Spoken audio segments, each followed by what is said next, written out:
Merci beaucoup de cette nouvelle invitation. Pour ceux qui étaient là l'année dernière, donc vous me revoyez, j'en suis désolé.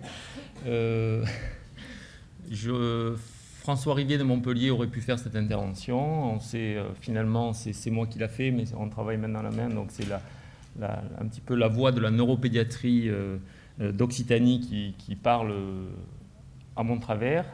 Donc on m'a donné pour mission de faire une intervention en 3 parties. La première partie, c'est un bref rappel sur le développement. La deuxième partie, c'est finalement introduire ce que sont les troubles du neurodéveloppement. Et la troisième partie, c'est finalement quelles sont les causes et pourquoi on observe un phénomène de comorbidité dans ces troubles du neurodéveloppement. Donc j'espère que je serai à la hauteur des missions qui m'ont été demandées. Sur le rappel, évidemment, ceux qui étaient là l'année dernière, je ne vais pas refaire l'exposé de l'année dernière, je vais simplement reprendre des points qui me paraissent fondamentaux. Et donc le premier point, c'est que lorsqu'on s'intéresse au neurodéveloppement, on s'intéresse forcément au développement cérébral. Et lorsqu'on s'intéresse au développement cérébral, on doit avoir conscience que ce développement résulte finalement d'une interaction entre des facteurs qui sont d'origine génétique et des facteurs qui dépendent de l'environnement. Et c'est cette interaction permanente entre un potentiel génétique donné bien avant la naissance et cet environnement qui vont finalement je dirais, sculpter le cerveau de l'enfant, en sachant que l'environnement agit sur le cerveau soit directement, soit par le biais justement d'interactions entre gènes et environnement, soit par modification de l'homéostasie hormonale. Et je pense que vous êtes, j'en avais déjà dit un mot la dernière fois, pas censé ne pas savoir que les perturbateurs endocriniens sont justement des facteurs environnementaux qui modifient l'homéostasie hormonales et interviennent sur le développement cérébral. Et puis, ce qui est maintenant de plus en plus connu, et notamment dans le neurodéveloppement, c'est les modifications épigénétiques. C'est quoi les modifications épigénétiques? C'est le fait que l'environnement peut moduler l'expression de certains gènes, comme un interrupteur de lumière, où on diminue l'intensité de la lumière, et donc le gène s'exprime plus ou moins. Donc ça, c'est la diapositive un petit peu générale qui rappelle les facteurs du développement cérébral. La deuxième notion fondamentale, c'est que l'enfant n'est pas un adulte miniature, le développement de l'enfant n'est pas linéaire, et on le voit bien sur cette diapositive, avec les 4 grandes étapes de l'enfance, la période néonatale jusqu'à la fin du premier mois, la période du nourrisson jusqu'à 2 ans, l'enfance, et puis enfin l'adolescence avant de rentrer dans le monde des adultes. Et en sachant qu'à chaque étape, vous voyez qu'il y a des modifications au niveau du métabolisme cérébral, qui est la courbe au centre de la diapositive. Et ces modifications du métabolisme cérébral sont le reflet des modifications de l'organisation du cerveau, avec ce qui était, j'avais insisté l'année dernière là-dessus, fondamental. Vous avez ici le métabolisme cérébral moyen de l'adulte, et vous voyez que chez l'enfant, vous avez un niveau de métabolisme cérébral bien au-delà de celui de l'adulte, qui s'explique par ce qu'on appelle la redondance neuronale et synaptique. Et autre élément important de la diapositive, vous voyez qu'au cours du développement, finalement, on va perdre des compétences, on va perdre des synapses.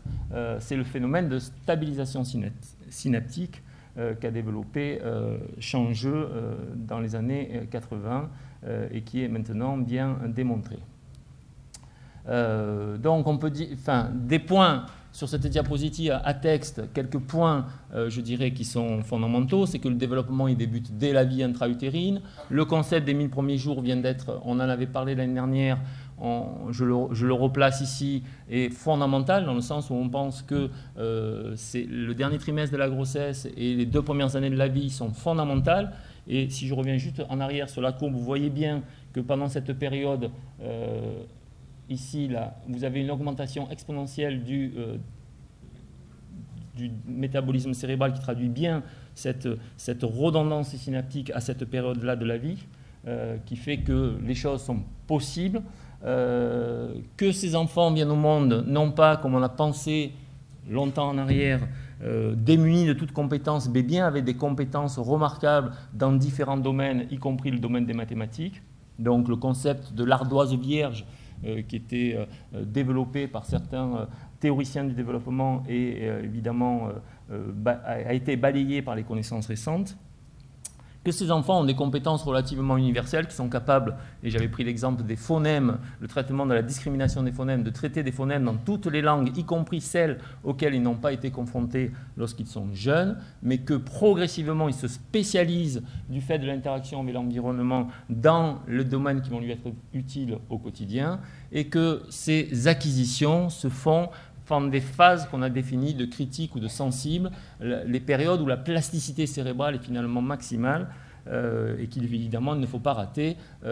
Si on prend par exemple l'exemple du langage, il est évident que des récupérations au niveau du langage seront possibles au-delà de l'âge de 5 ans, mais seront beaucoup moins, je dirais, importantes que chez des enfants plus petits, ce qui explique les différences notamment dans les troubles acquis, dans les accidents vasculaires cérébraux, de la différence de pronostic entre les adultes et les enfants.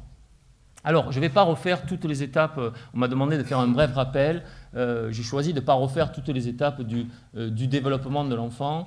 Je vais simplement dire que ce soit sur le plan moteur, ce soit sur le plan du langage ou sur le plan des compétences sociales, les professionnels de l'enfance doivent avoir des connaissances de base sur le développement que vous trouvez dans les différentes formations, dans les différents manuels et qui vous permettent d'avoir des repères et de dire finalement qu'est-ce que cet enfant doit faire à cet âge-là sur le plan de la motricité générale et des déplacements, sur le plan de la motricité fine et des habiletés pratiques, sur le plan du langage, que ce soit sur le plan expressif ou réceptif, avoir ces notions qu'il y a que les domaines du développement peuvent être dissociés et qu'on ne développe pas son langage sur le versant réceptif à la même vitesse que le versant expressif, ou sur le plan social, avec les capacités d'imitation, les capacités d'interaction,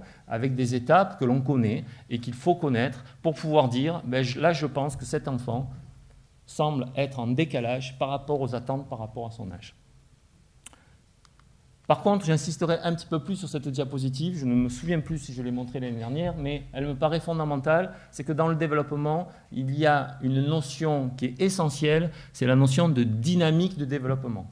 Certes, il est important de savoir si ce que fait l'enfant à un instant T est compatible avec son âge, en décalage avec son âge, mais ce qui est encore plus important, c'est de savoir ce qui fait entre un instant T1 et un instant T2, s'inscrit dans une dynamique de progression, une dynamique de stagnation ou une dynamique de régression. Et on pourrait dire une dynamique d'amélioration. Et ça, c'est fondamental. C'est même essentiel quand on s'intéresse au neurodéveloppement. Vous avez sur cette image très schématique, cette photo très schématique, vous avez en bleu une courbe un peu accentuée qui représente schématiquement le développement normal en fonction de l'âge, la vitesse de développement normal en fonction de l'âge. Et avec des écarts par rapport à cette vitesse attendue, qui sont les écarts à la moyenne, qui tiennent compte de la variabilité de chaque individu. Évidemment, pas tous les enfants vont marcher pile à l'âge de 12 mois. Certains vont marcher à 13, d'autres vont marcher à 15 et d'autres vont marcher à 10. Mais on tient compte d'extrémités vers le haut ou vers le bas, de façon à dire si cet enfant n'a pas marché à 18 mois, je m'inquiète. Donc je ne vais pas faire le travail de Vincent Affray, mais qui va venir justement sur ces signes de repérage, mais c'est simplement pour vous dire que forcément on tient compte de la variété individuelle. Vous voyez que cette courbe en pointillé rouge est différente. L'enfant part d'un point distant, donc il est en décalage par rapport aux attentes, par rapport à l'âge. Ici, il y a une différence et il est bien au-delà des courbes, mais vous voyez que cet enfant récupère, c'est-à-dire qu'il re-rentre dans une courbe normale. Alors, pour les professionnels de la petite enfance, l'exemple assez caractéristique, c'est celui qu'on vit régulièrement dans mon unité, c'est les enfants qui sont élevés dans des conditions de maltraitance, situation de négligence, où vous allez avoir des enfants qui sont en net décalage, et puis on les extrait du milieu environnemental peu stimulant, on les place dans un milieu plus stimulant, et en quelques semaines et mois, on voit ces enfants récupérer. Là, vous avez une autre courbe différente, où l'enfant finalement conserve un décalage avec les acquisitions attendues. Et cette courbe-là, je dirais, c'est l'illustration un petit peu de ce que je vais vous parler après, les troubles du neurodéveloppement. On est souvent dans un décalage par rapport aux acquisitions, et on va voir que ces troubles sont persistants avec le temps, c'est-à-dire que ce décalage ne se comble pas réellement au cours du développement. Et puis là, vous avez une courbe beaucoup plus préoccupante, qui est un enfant qui est parti de la zone normale, mais qui va stagner et ensuite régresser. Et je dirais que il faut évidemment être en alerte vis-à-vis de cette situation, parce qu'elle est extrêmement préoccupante, mais c'est des situations qui sont beaucoup plus rares, même si elles sont préoccupantes, mais qu'il faut savoir repérer, car cela nécessite évidemment des explorations plus spécifiques, complémentaires, dans des unités comme les services de neuropédiatrie du CHU. Donc une fois que cette première partie, vous voyez, assez brève sur les rappels du neurodéveloppement est faite, je voudrais donc rentrer dans le vif du sujet. On m'a demandé de donner la définition et le périmètre des troubles du neurodéveloppement. Qu'est-ce qu'on entend aujourd'hui par troubles du neurodéveloppement? Alors, tous les mots sont importants, je vais y insister. La première chose, ce n'est pas un trouble, c'est un ensemble de troubles. Donc il n'y a pas un trouble du neurodéveloppement, mais il y en a plusieurs. Et qui ont des points communs. Les points communs, c'est qu'ils se manifestent, bon, c'est écrit finalement dans la nomination même, au cours du développement. C'est le développement qui ne va pas se faire de façon satisfaisante. Et on va avoir très schématiquement, et c'est forcément faux puisque c'est schématique, mais pour enseigner il faut être schématique, deux situations caricaturales, qui sont habituelles. C'est soit un retard dans les acquisitions, donc c'est ce que je vous ai montré par rapport à la courbe de la dynamique de développement. Les enfants sont en retard.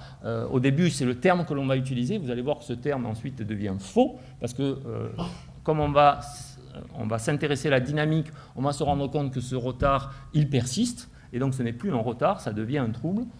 Donc souvent, les troubles du neurodéveloppement se manifestent avant l'école maternelle, l'entrée à l'école maternelle. Donc j'ai bien entendu qu'aujourd'hui, on s'intéresse aux 3 à 6 ans, mais si vous vous intéressez aux 3 à 6 ans, ça veut dire qu'il faut que vous sachiez les repérer avant, évidemment, parce que 3 à 6 ans, c'est presque déjà tard pour des troubles du neurodéveloppement. Donc ça va se manifester par un retard des acquisitions. Donc ce sont des enfants qui arrivent à l'école maternelle et qui finalement ont déjà, dans leur carnet de santé, dans leur histoire, on va voir que finalement les acquisitions ne se sont pas faites dans les temps. Et puis le deuxième type de manifestation, c'est pour ça qu'il y a beaucoup de monde de l'éducation nationale et je suis content, c'est que c'est les difficultés d'apprentissage. Donc dès que ces enfants vont être confrontés aux apprentissages, deuxième signe d'appel, si on n'avait pas repéré de difficultés dans le développement, on va se rendre compte que ces enfants sont en échec face à l'apprentissage. Donc ça, c'est les 2 signaux d'appel principaux.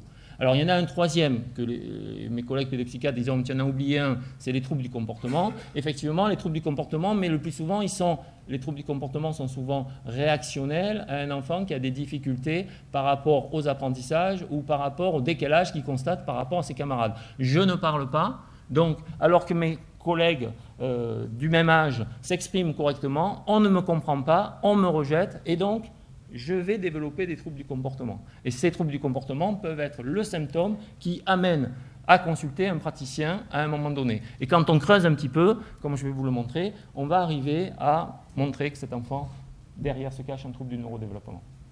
Deuxième point fondamental, c'est que ces troubles sont persistants et ont un retentissement. Donc cela veut dire que ce n'est pas un enfant qui est dans une situation où avec quelques aménagements, en quelques mois, la situation est résolue, puisque à l'école, vous êtes confronté à un certain nombre d'enfants qui vont avoir une difficulté spécifique à un moment donné, et puis des aménagements, dans le cas d'un PPRE, par exemple, vont être mis en place à l'école, et au bout de quelques mois, l'équipe éducative dit « c'est bon, cet enfant, maintenant, il progresse comme les autres ». Donc vous avez résolu le problème, et on n'est vraisemblablement pas dans le cadre d'un trouble du neurodéveloppement. Là, tout au long de sa scolarité, cet enfant va être confronté à des difficultés, sauf qu'on va ensuite apporter une réponse, des aménagements qui font que peut-être cet enfant va être ensuite en situation d'adaptation. Ces difficultés sont suffisantes pour entraîner un retentissement. C'est-à-dire qu'il faut à la fois qu'il y ait un symptôme, mais à la fois que ce symptôme ait un impact sur la vie personnelle, sur la vie sociale, et sur la vie académique, scolaire ou professionnelle, si un jour vous faites une journée consacrée le devenir des troubles du neurodéveloppement à l'âge adulte, et à ce moment-là, on parlera du retentissement professionnel. Là, on parle des enfants. Ensuite, le déficit dans le développement. Alors pourquoi il y a un trouble du développement? Parce qu'il y a généralement un déficit dans un domaine du développement, et on va dire qu'il y a deux situations schématiques. Là aussi, il y a la situation qui concerne un domaine du développement, le langage par exemple, les capacités d'inhibition par exemple, qui vont faire référence à des troubles différents, ou alors c'est plus global. C'est l'ensemble des facultés mobilisées dans l'intelligence qui sont en deçà des attentes pour l'âge, dans le cadre d'un handicap intellectuel, ou c'est dans le cadre d'un ensemble de difficultés dans le domaine de l'interaction sociale, comme on pourrait le retrouver dans les troubles du spectre de l'autisme.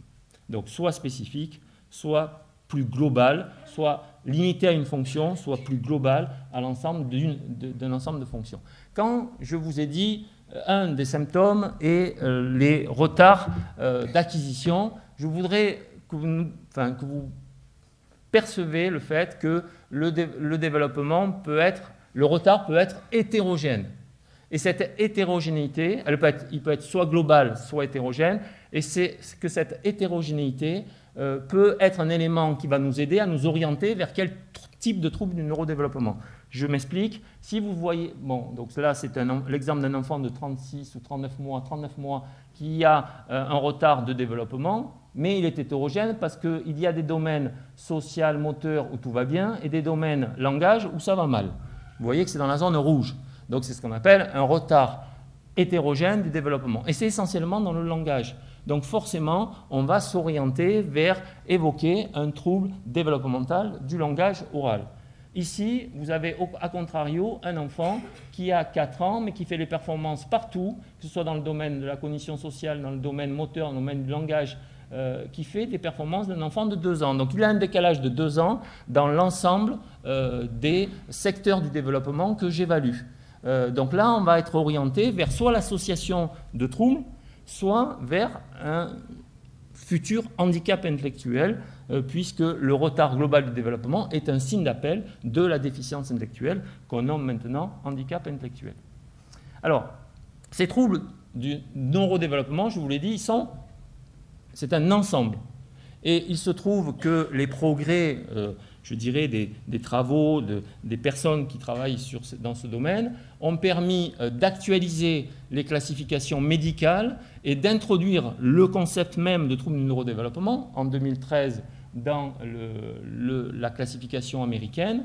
Et donc, on a une liste de troubles, donc plusieurs têtes de chapitre dans ce manuel, comme ici le trouble du développement intellectuel ou qu'on appelait avant une déficience intellectuelle et qu'on appelle maintenant trouble du développement intellectuel ou handicap intellectuel, les troubles de la communication où on va voir où sont rangés les troubles du langage oral, les troubles du spectre autistique que vous connaissez tous, les troubles spécifiques de l'apprentissage où apparaissent la dyslexie, la dyscalculie, les troubles moteurs, et le trouble déficit de l'attention avec hyperactivité. Donc l'ensemble des troubles du neurodéveloppement apparaît ici, dans cette catégorie, dans le DSM-5.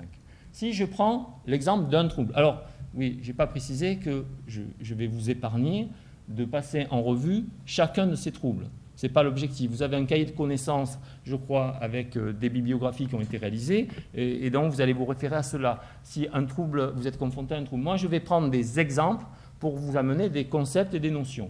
Donc on va prendre le trouble, vous voyez que dans cette classification, au sein des troubles moteurs, sont individualisés très schématiquement trois types de troubles, dont le trouble développemental de la coordination, qu'on appelle aussi, alors chaque fois je fais le lien avec les nominations, les appellations françaises, pour qu'on s'y retrouve, c'est aussi appelé dyspraxie développementale. Et donc, quand on regarde, donc chacun de ces troubles a dans ses manuels de classification une définition, et c'est intéressant de rapidement survoler cette définition pour comprendre un petit peu les concepts. On précise chaque fois quel est le domaine où l'enfant est en difficulté dans le développement. C'est l'acquisition, l'exécution de moments coordonnés. Donc on comprend que ce sont des enfants qui ont une difficulté développementale dans le domaine des coordinations motrices et de l'exécution des gestes. C'est ça que veut dire la définition. Et donc, quels vont être les symptômes, c'est-à-dire les signes d'appel? Le signe, c'est ce que voit le médecin ou ce que décrit le patient. Quels vont être les symptômes? De la maladresse, de la lenteur, des difficultés dans des activités qui vont mettre en jeu les coordinations, faire du sport. Donc vous voyez de suite la photo de l'enfant. Tiens, cet enfant à l'école maternelle, entre 3 et 6 ans, qu'est-ce qu'il est lent, qu'est-ce qu'il est maladroit. Et alors l'éducation physique, les activités sportives, mais il n'y arrive pas. Alors qu'au niveau, par exemple, du langage, l'expression orale, il est excellent. Donc déjà, on est orienté vers ce trouble parce qu'on connaît les symptômes d'appel et on va les lier à le déficit sous-jacent. Deuxième chose, c'est que dans la définition, vous voyez, apparaît l'interférence. Il y a un retentissement. Ce n'est pas un enfant qui est maladroit, mais qui est champion en sport. C'est un enfant qui est maladroit et qui est dernier en sport. D'accord ? C'est un enfant qui est rejeté sur le terrain de foot parce qu'il a des difficultés de coordination. Et ça, c'est important, cette idée d'interférence. Et on ne va pas embêter des enfants qui, certes, paraissent maladroits, certes, quand ils passent des tests, ont des scores échoués, mais qui, dans la vie de tous les jours, s'en sortent très bien. Ceux-là, on leur fiche la paix. Bien sûr, c'est des troubles du développement, donc ils se développent précocement. Et effectivement, vous voyez que l'âge du diagnostic est souvent dans cette frange de 3 à 6 ans. Là, on préconise, c'est difficile de poser un diagnostic de trouble développemental de la coordination avant 5 ans, mais les symptômes, ils étaient présents avant. Et puis fondamental, ils sont différents d'autres troubles qui ne sont pas des troubles du neurodéveloppement. Et donc, il y a une démarche médicale de diagnostic différentiel.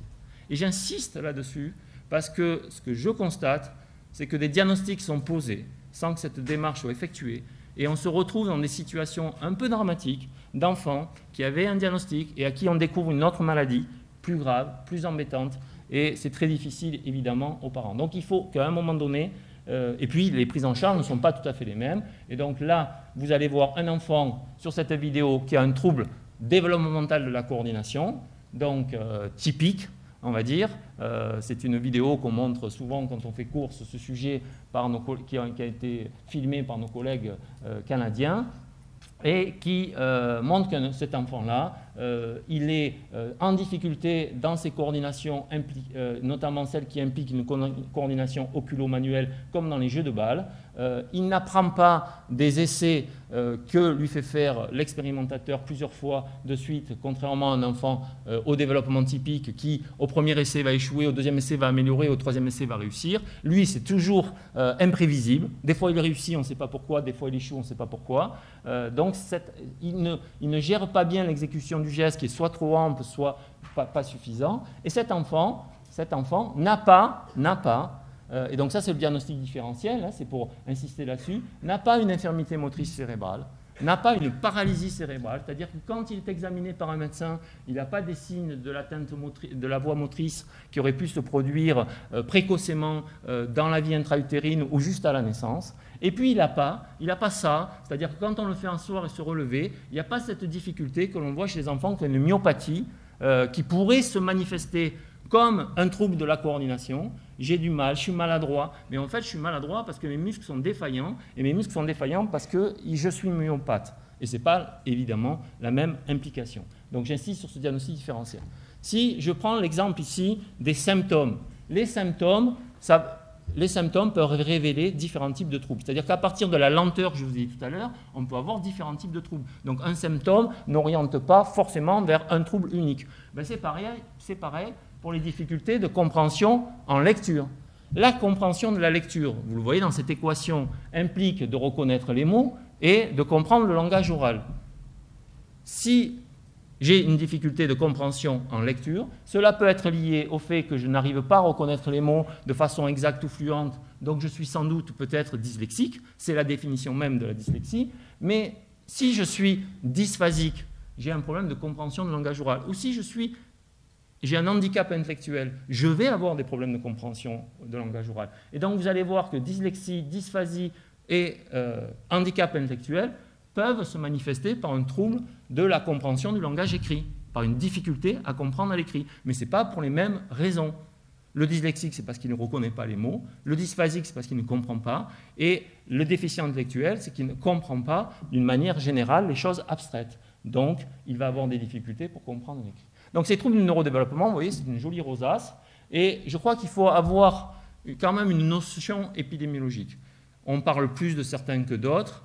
Il faut que vous ayez un petit peu, il faut que vous allez avoir plus de risque de rencontrer un enfant qui a un trouble développemental de la coordination qu'un enfant qui est autiste. Parce que 1% des enfants sont autistes, 5 à 6% ont un trouble développemental de la coordination. Je suis sûr que si je vous pose des questions, vous êtes incapable de me parler de trouble développemental de la coordination, mais vous êtes capable de me parler de l'autisme.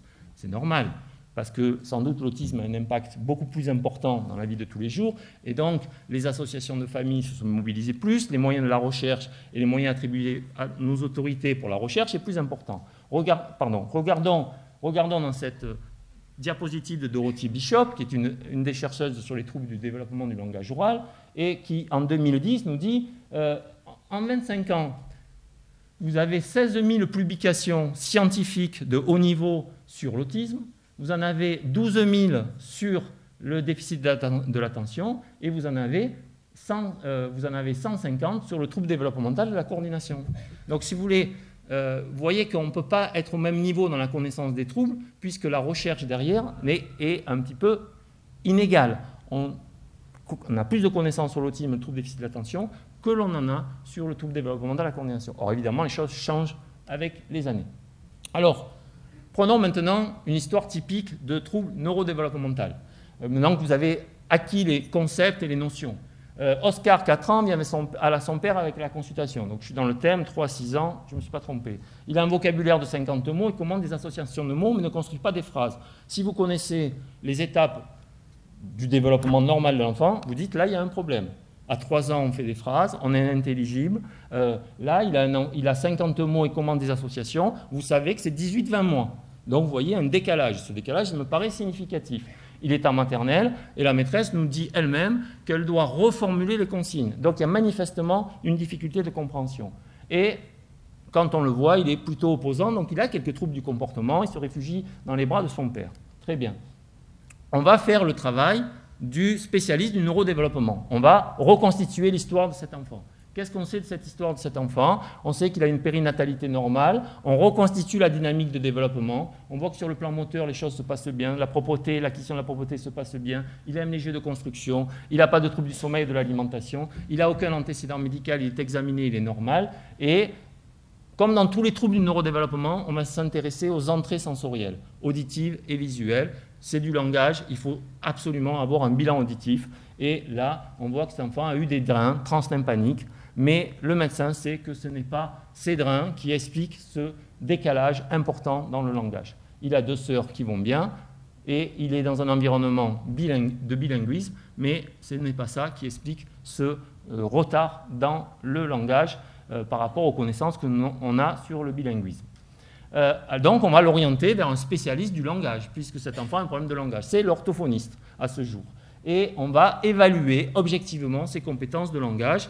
Je passe, mais on va voir qu'il a des -5, -3, il est agrammatique, inévaluable. Donc, ça veut dire qu'il a des difficultés significatives, objectives, évaluées avec des tests standardisés dans le domaine du langage. Donc, on va dire, cet enfant, il a un retard de langage, c'est objectivé par le professionnel de la petite enfance, qu'il a adressé au spécialiste du langage, l'orthophoniste, et il faut faire quelque chose, il faut le prendre en charge. Donc, on va le prendre en charge et on va le réévaluer. Et la réévaluation va nous dire qu'à 6 ans, cet enfant, il a progressé.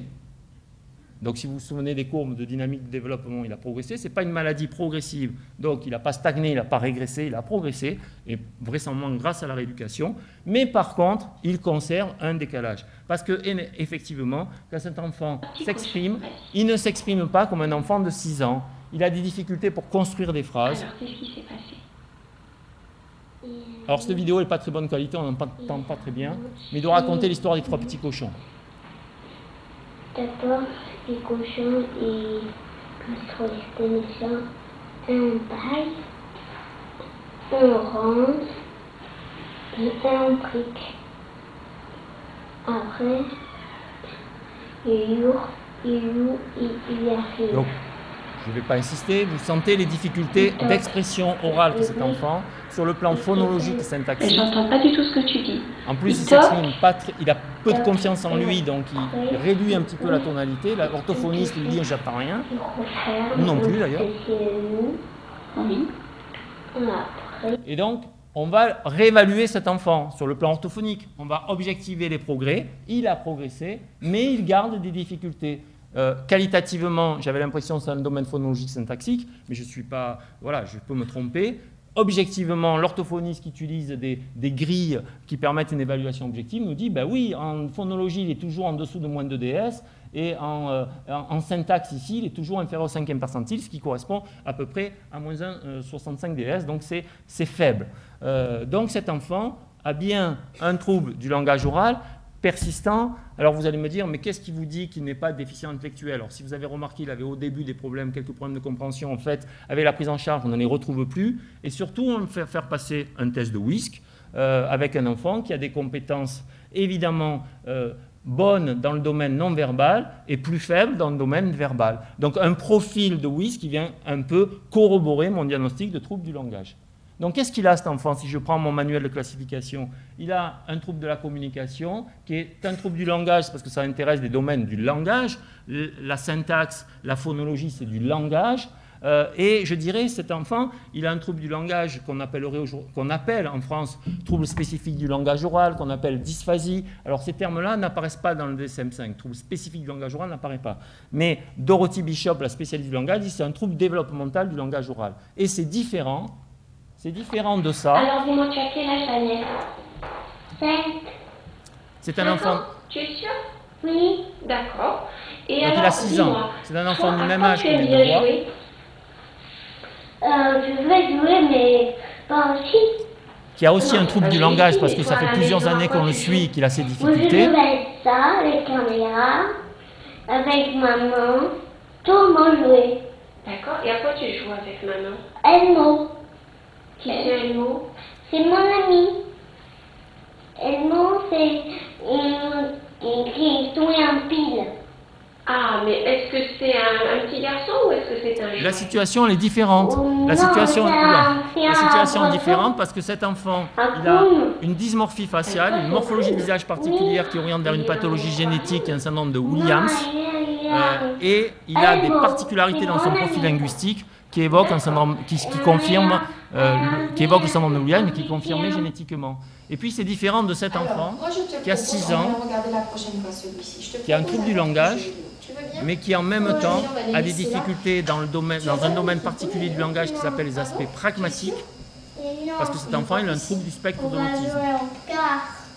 Et donc Dorothy Bishop, elle nous dit quoi? Elle nous dit il y a les troubles du langage, le trouble développemental du langage oral, et puis des troubles du langage associés à des conditions particulières, comme celles que l'on voit dans l'autisme, comme celles qu'on voit dans la déficience intellectuelle. Le petit qui a le syndrome de Williams a effectivement une déficience intellectuelle.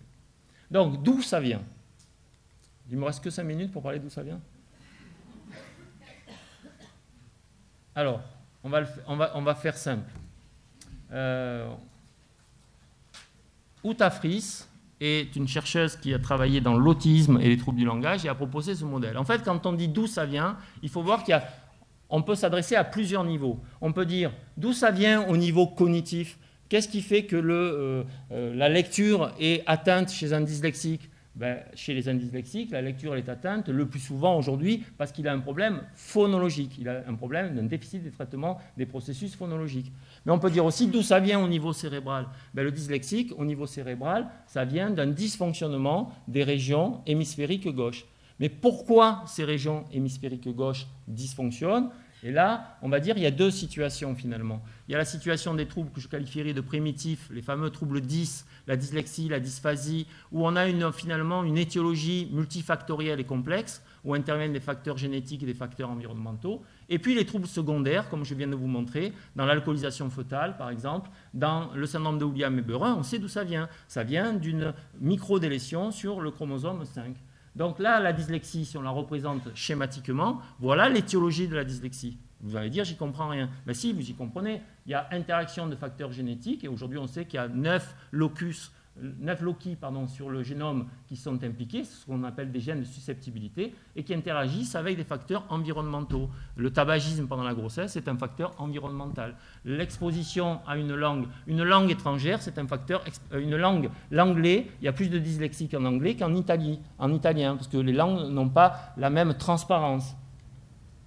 Les déficiences intellectuelles, elles ont des étiologies. Aujourd'hui, si on prend le trouble neurodéveloppemental handicap intellectuel, on sait que la déficience intellectuelle, certes, il y en a encore 30%, 40% dont on n'a pas d'explication, mais on sait qu'il y a des étiologies environnementales, la prématurité par exemple, il y a des étiologies, ou l'alcoolisme fœtal, mais puis il y a des étiologies génétiques, comme là le syndrome de l'X fragile. Et on voit que ces dernières années, grâce au progrès de la génétique, on a de plus en plus d'étiologies. Alors je terminerai sur la notion de comorbidité, parce que c'était la demande qui m'était faite. Aussi, en disant simplement que c'est l'association en dehors du hasard de deux entités qui existent. Par exemple, c'est l'association d'un trouble développemental de la coordination avec un trouble du langage oral. Et ça a bien été montré dans les difficultés d'apprentissage. C'est-à-dire que, par exemple, si vous prenez 100 enfants qui ont un trouble d'apprentissage, vous voyez qu'il y en a un quart qui a 3 troubles associés, la difficulté de lecture, le TDAH, et le trouble développemental de la coordination, et que ça, on peut imaginer différents facteurs explicatifs à cette comorbidité. Le facteur explicatif, un trouble entraîne l'autre. J'ai un trouble du langage oral qui va entraîner un trouble du langage écrit. Donc finalement, j'ai les deux diagnostics, dyslexie et dysphasie, mais j'ai le trouble dysphasique qui précède, et c'est sans doute celui qu'il faut prendre en compte. Mais ça peut être aussi au niveau cérébral que les choses se passent, et c'est notamment l'hypothèse cérébelleuse de la dyslexie. C'est-à-dire qu'un certain nombre de chercheurs ont envisagé que le dysfonctionnement du cervelet au niveau cérébral entraînait des problèmes de motricité et d'équilibre associés à des problèmes de lecture. Donc ça explique pourquoi 40% des dyslexiques ont à la fois un trouble développemental de la coordination et un trouble du langage écrit. Et je terminerai sur cette diapositive en disant, comme ça fera le lien avec mes collègues pédopsychiatres, ils seront, je pense, contents que je fasse ce lien, c'est que lorsqu'on a des troubles du neurodéveloppement, on va avoir des conséquences que j'appellerais socio-émotionnelles, c'est-à-dire qu'on va avoir une baisse de l'estime de soi, une souffrance, donc des difficultés à apprendre, donc des conflits avec l'équipe enseignante, des conflits avec les parents qui vont faire que cet enfant va se rentrer dans une spirale d'échec, et cette spirale d'échec va aggraver les troubles de l'apprentissage. D'accord ? Et donc, il faut bien voir cette dimension-là, c'est-à-dire qu'il est fondamental de retracer l'histoire, finalement, la dynamique de développement et l'histoire développementale pour voir quels ont été les troubles initiaux, les troubles secondaires, pour ensuite mettre l'accent là où il faut dans les prises en charge. Merci.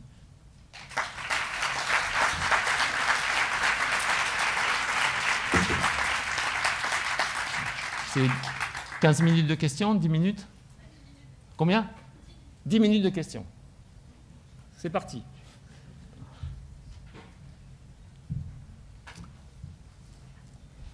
Oui. Si on peut parler sans micro. Si vous parlez fort, oui. Oui, bonjour, je suis René Pry. J'avais une question qui portait sur la prévalence de la déficience intellectuelle, oui, dont vous faites une estimation quand même assez haute, là, entre 2 et 3%, oui, alors que beaucoup de travaux internationaux la placent à 1%. La déficience intellectuelle ? Ouais. Oui, oui, parce que comme dans la définition, il faut croiser l'évaluation des compétences intellectuelles et des comportements adaptatifs, donc du coup ça amenuise un peu la surface de prévalence, et donc je voulais savoir quelle était votre position entre ce grand écart 3% et 1%, c'est quand même pas tout à fait la même chose. Oui, alors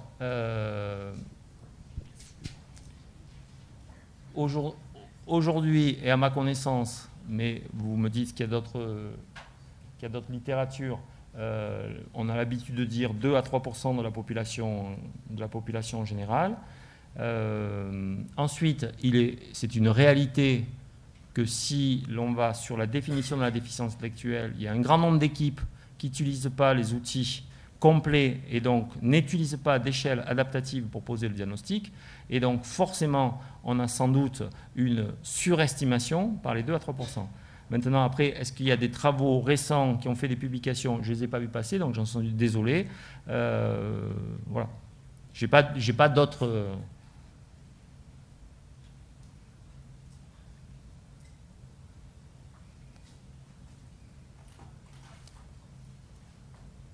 En neuropédiatrie, c'est Vincent Desportes chez nous qui est le spécialiste de la déficience intellectuelle. C'est toujours les chiffres qui montrent 2 à 3%. Il a ces présentations n'ont jamais changé, donc je lui fais assez confiance. Bonjour, je suis le docteur Christine Gaulier, Nord-Aveyron. Je fais partie d'un réseau de soins où on travaille justement sur les troubles des apprentissages. Une question, on a un logiciel commun et du coup on voudrait coter pour pouvoir sortir des chiffres. Je le cote en DSM. Est-ce que vous le cotez, vous, dans la CIM ou... Alors, par exemple, si je disais TSLO, TSLE, est-ce que... À quel manuel de référence vous vous référez? Celui que vous souhaitez. En gros, il y a 2 manuels de classification le plus principaux. pratique, ouais. Il y a une convergence dans les classifications dans ces 2 manuels. Donc, vous choisissez. J'ai pas de préférence personnelle. On cite souvent le DSM-5 parce qu'on utilise souvent le DSM-5 chez nous. La CIM 11 a tardé à arriver, a été décalée dans le temps par rapport au DSM qui est sorti plus vite. Donc voilà, on se sert plus du DSM que de la CIM. Mais vous pouvez très bien utiliser la CIM, il n'y a pas de souci. Et encore une fois, il y a une convergence. Si vous prenez, je l'ai fait plusieurs fois dans les présentations sur la dyscalculie, etc., les définitions le sont similaires. Heureusement d'ailleurs, parce que si les définitions étaient différentes d'un manuel à l'autre, on aurait un peu de mal.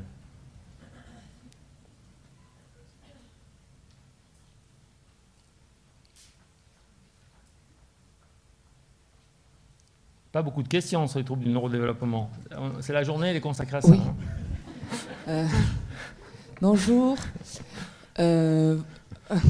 Qui parle? Là. Vite fait, vous avez parlé des tâches sur le cervelet.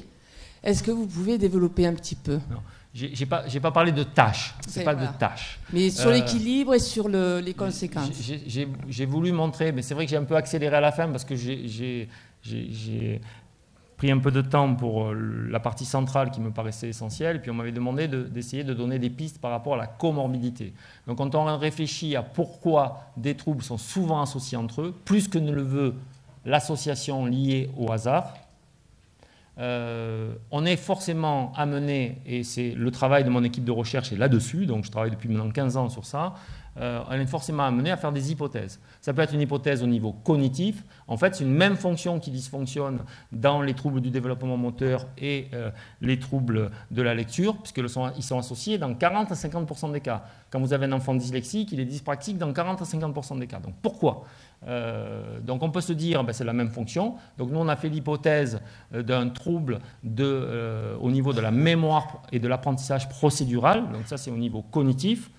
Et cette hypothèse, je peux vous le dire, puisqu'on a fait plusieurs publications là-dessus, a priori ce n'est pas ça, ce n'est pas la bonne hypothèse, mais c'est ça le propre de la recherche, faire une hypothèse et l'éliminer ou la retenir. Et puis on peut faire une hypothèse qui a été faite par des collègues anglo-saxons il y a quelques années. Roddick Nicholson a dit c'est peut-être parce qu'il y a mais il s'est placé plutôt au niveau cérébral en disant il y a un dysfonctionnement au niveau du cervelet. Donc ça ne veut pas dire qu'il y a une tache, ça ne veut pas dire qu'il y a une tumeur, qu'il y a une malformation. Ça veut dire que les réseaux neuronaux au sein du cervelet dysfonctionnent. Alors, il y a des arguments pour, il y a des arguments contre. Évidemment, dans les travaux de recherche qu'on a menés, on a regardé du côté du cervelet. Et là aussi, on peut dire que ce n'est pas la bonne hypothèse. On pense que ce n'est pas la bonne hypothèse aujourd'hui.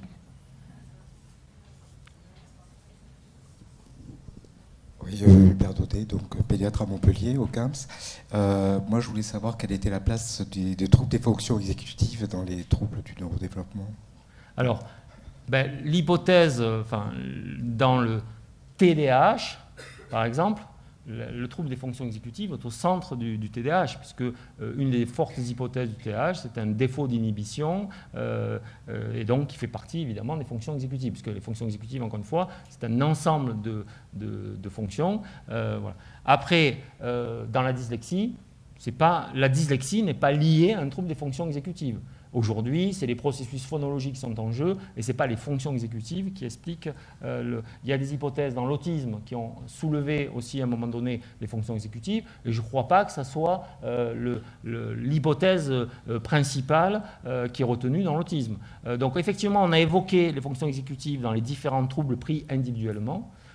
Il y a certains où effectivement il y a sans doute un rôle fondamental.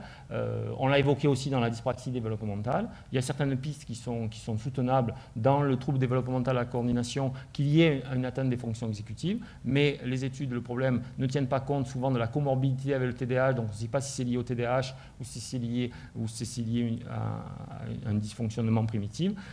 Donc je dirais oui dans le TDAH, dans les autres jouent sans doute un rôle, mais on ne peut pas les mettre à toutes les sauces. Non.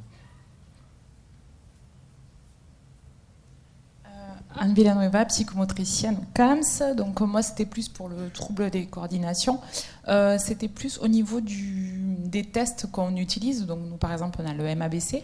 On a des profils d'enfants pour lesquels on ne poserait pas ce diagnostic-là, puisqu'il y a des MABC très chutés, une lenteur d'écriture, mais il y a aussi une impulsivité motrice qui fait que le score est altéré par l'impulsivité et pas forcément par le programme moteur pur.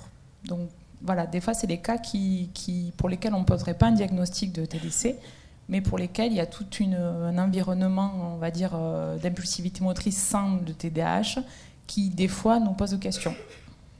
Donc je répondrai en disant ça m'inspire deux choses. D'une part, ça veut dire qu'il faut, par exemple, la question peut se poser, cet enfant, est-ce qu'il a un TDAH en plus de son trouble de développement de la coordination qui expliquerait l'impulsivité? Ou ensuite, la deuxième chose que ça m'inspire, c'est que après, chaque professionnel avec sa formation, son rôle, c'est justement de décortiquer et de faire des hypothèses sur les processus et dire finalement, je ne retiens pas le diagnostic en le justifiant pour telle et telle raison, je pense qu'on est plutôt dans tel type de trouble, je vais mettre l'accent là-dessus et ensuite on réévalue et on voit si notre hypothèse... Donc après, chaque professionnel, évidemment, avec son évaluation, l'analyse de la situation, donc c'est une démarche que connaissent très bien c'est la démarche neuropsychologique, hein, c'est la base les troubles du neurodéveloppement, c'est une approche, en tout cas moi je suis dans un courant de neuropsychologie, c'est-à-dire que je regarde les fonctions, je regarde ce qui se passe au niveau cérébral et j'essaie de comprendre qu'est-ce qui est sans doute incriminé dans ce que j'observe pour faire des hypothèses ensuite dans les prises en charge et voir ensuite si les choses se sont améliorées. En sachant qu'on peut se tromper, hein, il faut être humble, que finalement on a fait cette hypothèse chez cet enfant et que la rééducation montre qu'il ne progresse pas du tout et donc il va falloir savoir arrêter les rééducations, ce qui n'est pas une mince affaire. Mais ça c'est un autre sujet. Je ne vais pas lancer le débat maintenant. Bonjour, je suis Marion, infirmière au CHU de Toulouse. J'avais une question par rapport à la paralysie cérébrale et je me posais la question chez des enfants qui ont des pathologies vasculaires néonatales comme la leucomalacie, si la symptomatologie allait plutôt suivre une courbe avec des retards qui se maintiennent dans le temps ou si au contraire avec des prises en charge précoces avant 3 ans, il y avait la possibilité de revenir un petit peu dans les attentes et à quoi était liée la plasticité cérébrale par rapport à ces profils d'enfants sur ces 3 premières années. Alors, il y a beaucoup de choses dans votre question. Je vais essayer. Donc, en fait, la question, c'est est-ce que le fait de prendre en charge précocement ces enfants va permettre de changer un enfant, on va dire, qui est IMC, on est d'accord. Donc, il y a une lésion cérébrale précoce. Vous avez cité l'exemple, je crois, du prématuré avec la leucomalacie périventriculaire. Donc, on est dans du lésionnel. On est d'accord. Il n'empêche que les prises en charge, le cerveau de l'enfant est plastique et que les prises en charge, évidemment, ont pour objectif de favoriser cette plasticité cérébrale et cette réorganisation. Donc, si elle est précoce, la prise en charge, il y a un certain nombre d'éléments qui, dans la littérature qui laissent penser que les prises en charge précoces sont plus efficaces que des prises en charge tardives, qui fait que cet enfant-là, il va... mieux progresser s'il est pris en charge tôt, et il va compenser sans doute une partie de ses difficultés grâce à sa plasticité. Alors après, jusqu'où il va compenser, donc c'est toute la question de la plasticité. Dans la plasticité, il y a des tas de facteurs. La plasticité, c'est simplement la réorganisation sur l'effet de l'environnement. Mais la plasticité, elle ne va pas être la même dans une famille défavorisée qui a peu de moyens et qui va amener son enfant à la rééducation une fois tous les 15 jours, alors qu'il le faudrait 3 fois par semaine, par rapport à une famille qui est hautement dotée sur le plan cognitif et de moyens, où on va stimuler tout ce qui est langage, tout ce qui est motricité, visio-spatiale. Et donc il y a d'autres facteurs qui vont intervenir, évidemment. Les prématurés, leur cerveau est lésé aussi par d'autres facteurs que le manque d'oxygène. Il peut y avoir eu, je ne sais pas moi, une hypoglycémie un peu profonde qui fait que vient se surajouter à ce... Donc, évidemment, je dirais, la plasticité du cerveau de l'enfant prématuré n'est pas exactement la même de la plasticité de l'enfant du cerveau qui est né dans des conditions médicales normales. Je ne sais pas si j'ai bien répondu à la question, mais je sentais au travers de votre question l'idée, et finalement, les prématurés, est-ce qu'ils peuvent progresser? Oui, bien sûr. Est-ce qu'il faut les prendre en charge tôt? Oui, bien sûr.